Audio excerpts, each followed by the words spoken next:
Compass সিরিয়ালের আমরা আগামী পর্বে দেখতে পারবো। মাহি কম্পাসকে বলেন, কি হলো, তুমি আমার এভাবে হাত ধরছ কেন?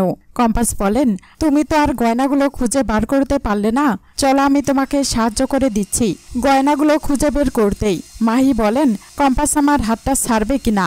কম্পাস ছাড়াও বাড়াবাড়ি হয়ে যাচ্ছে কিন্তু। কম্পাস বলেন, ছাড়বো না একদম, হাতটা ছেড়ে দিলে আমি কন্ট্রোল লুজ করবো আর সপাটে একটা থাপ্পড় মেরে বসবো তোমার গালেই, ভালো হবে সেটা?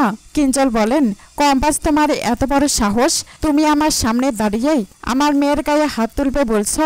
কম্পাস বলেন, আপনার মেয়ে একদম ভালো শিক্ষা পায়নি কাকুমণি, এটা কার দোষ বলুন তো, আপনার না আপনার মেয়ের। বিহান বলেন, কম্পাস তুমি কাকুমণির সাথে এভাবে কথা বলতে পারো না, তুমি যদি সত্যি সবকিছু জেনে থাকো তাহলে সেটা বলে দাও। কম্পাস বলেন, জানাবো তো সবাইকে, এসো মাহি এসো, আর তোমার কুলাঙ্গার ভাইটাকেও বলো তোমার সঙ্গে আসতে, না হলে তো সব ঝাড়টা তো তোমাকে একাই খেতে হবে, তাই না?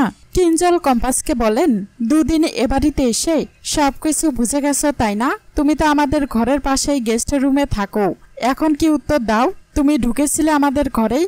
কম্পাস বলেন, আপনি কেন এভাবে আমার সাথে কথা বলছেন কাকুমণি? কিঞ্জল বলেন, কারণ শুধু মুখ দেখে মানুষকে বিশ্বাস করা যায় না, কতটুকু চিনি তোমাকে আমরা, নাটক করে তো এ বাড়িতে ঢুকেছিলে, কি ধান্দায় ঢুকেছিলে সেটাও তো এখনো বুঝতে পারিনি। কম্পাস বলেন, আপনি কি বলতে চাইছেন কাকুমণি, চুরিটা আমি করেছি? কাউকেই দায়ী করতে হবে না, আমাকেই করুন, আমাকে বিশ্বাস করার তো কারণ নেই তাই না?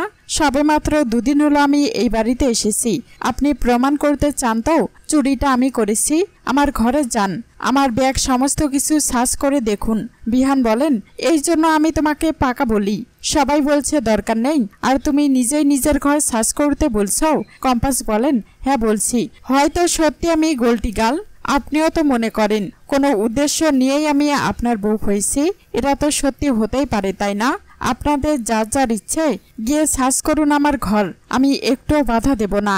বিহান কম্পাসকে বলেন, দেখে চলতে পারো না, তুমি জানো না বাড়ির সমস্ত জায়গায় ঘুরঘুর করার পারমিশন তোমার নেই? কম্পাস বলেন, এই লোকটার সামনে পড়লে না মুডটা কেমন নষ্ট হয়ে যায়, কাজের এনার্জিটাই চলে যায়, দূর বাবা, অসহ্য একেবারেই, তার থেকে এক কাজ করি, ছাদে যাই একটু ফ্রেশ নিঃশ্বাস নিয়ে আসি, মুডটাও ঠিক হয়ে যাবে, নইলে খালি এই লোকটার মুখটা মনে পড়বে, আর কাজে কনসেন্ট্রেট করতে পারবো না। এদিকে অভিজ্ঞান দত্ত বলেন, পারলে আমায় ক্ষমা করে দিও কম্পাস, আমি জানি আমি যা করেছি সেটা ক্ষমা করা যায় না, তবে আমার অনেক বয়স হয়েছে তো অভিজ্ঞতাও অনেক হয়েছে, তাই অতীতের দিকে তাকিয়ে যখন পিছন ফিরে দেখি তখন মনে হয় সত্যি অনেক বড় অন্যায় করেছি আমি তোমার সঙ্গেই। মোনালিসা কম্পাসকে বলেন, যা হওয়া তা হয়ে গেছে, আমি এখনো রেগে আছি এটা ভাবিস না।